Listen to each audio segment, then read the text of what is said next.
বাঁশখালী এবং কুতুবদিয়া থেকে শুধু একজন এমপি পাবে না, ইনশাআল্লাহ একজন মন্ত্রী পাবে।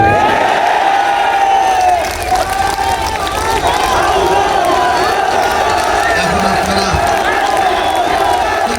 মন্ত্রী বাছাই করবেন, সিদ্ধান্ত আপনাদের। ডান দিকে আসেন, আমরা ডানপন্থী মানুষ, ডান দিকে ইনশাআল্লাহ। ধরেন, শক্ত করে ধরেন,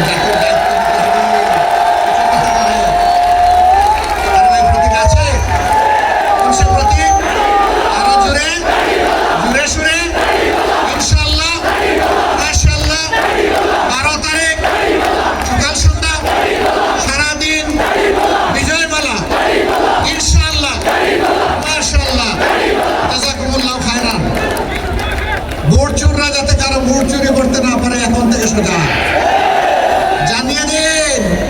আমরা সোজা পাহারাদার, কাউকে ছাড় দিয়ে কথা বলবো না। সেদিন ইনশাআল্লাহ জনগণের ভালোবাসা, সমর্থন, ভোট, বিজয় নিয়ে ঘরে ফিরে শান্তিতে ঘুমাবেন, তাই না? না, ঘুমানো যাবে না। ঘরে ফেরার সাথে সাথে ভালো করে উজু করবেন, উজু করে মাহমুদের সামনে দাঁড়িয়ে যাবেন, 2 রাকাত নামাজ, চোখে পানি ভিজা 4টা সেজদা দিয়ে আল্লাহ শুকরিয়া আদায় করবেন, তারপরে ঘুম দিবেন ইনশাআল্লাহ।